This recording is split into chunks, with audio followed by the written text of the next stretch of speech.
handwriting, comprehension, and does it in an integrated way in one lesson. It's all blended, the multi-sensory approach is there. And so that's why the triangle is in the next one.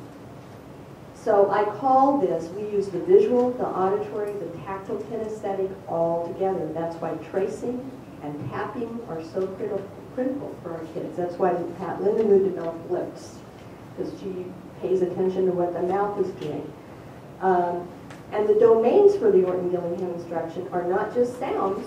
If you look at the next slide, to teach this, you have to know it's systematic, intensive, and sustained. I want to say that. And the intensive and sustained is the hard part for public schools, because our kids need a lot more than sometimes we can give them.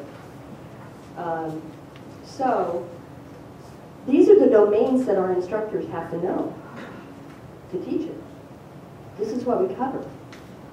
It's a lot. That's why Orton-Gillingham training lasts years.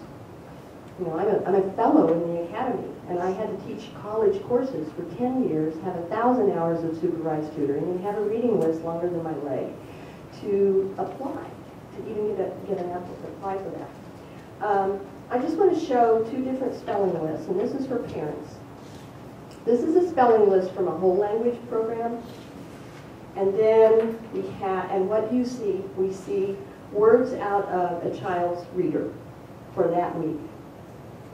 And what are we assuming from that list as far as learning to spell? This is a spelling list, not a reading list.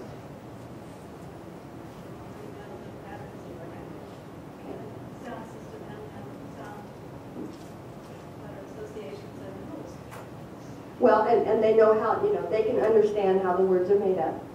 And that spelling is primarily a visual task.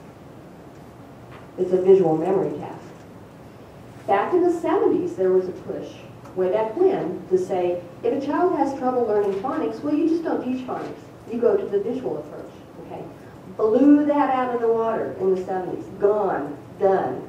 If you see it running around somewhere, step on it. Because we know that doesn't work. What our research has told us is this, and Reed Lyons said it well. Everybody rides the same train track to reading. They have to go along the same sequential Gene Shaw's track, and you have to get the decoding down before you can go on. If you stop teaching phonics to a person who has phonological awareness problems, it makes it worse. They don't learn, period. They don't pass that part in the Monopoly game, you know, it says pass go. They don't get pass go. So these children are children, many children. I would have learned this list, my brother would not have when we were growing up. Simple as that.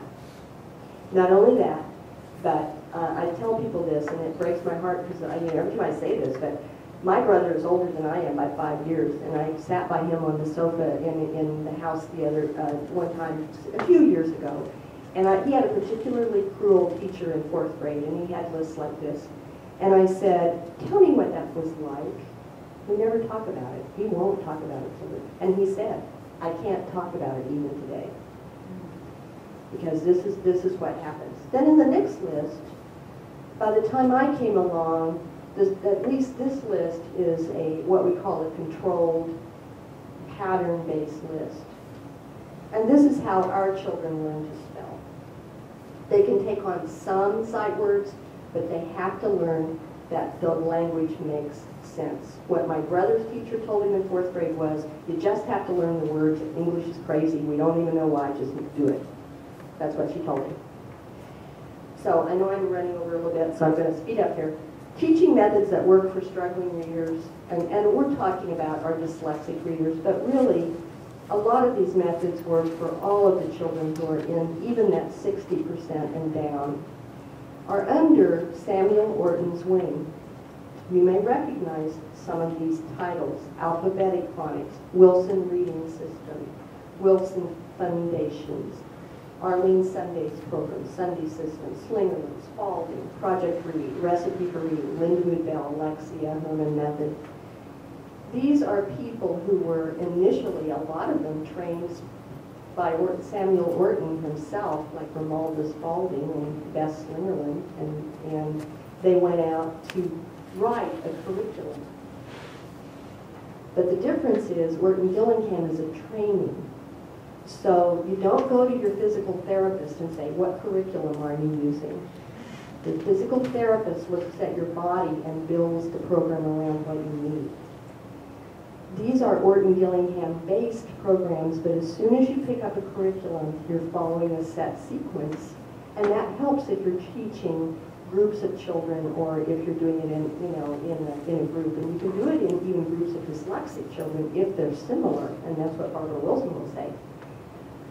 But the difference is, and what we do at our Ringate, and what Ringate is one of 11 schools in the nation that has all teachers trained in Orton-Gillingham methods. They don't put a child in a curriculum. Every lesson is built every day for that child. And it takes as long to build a lesson as it takes to teach the child, and our teachers will attest to that. That's why it's difficult to do in the public schools for a broad number of children. That's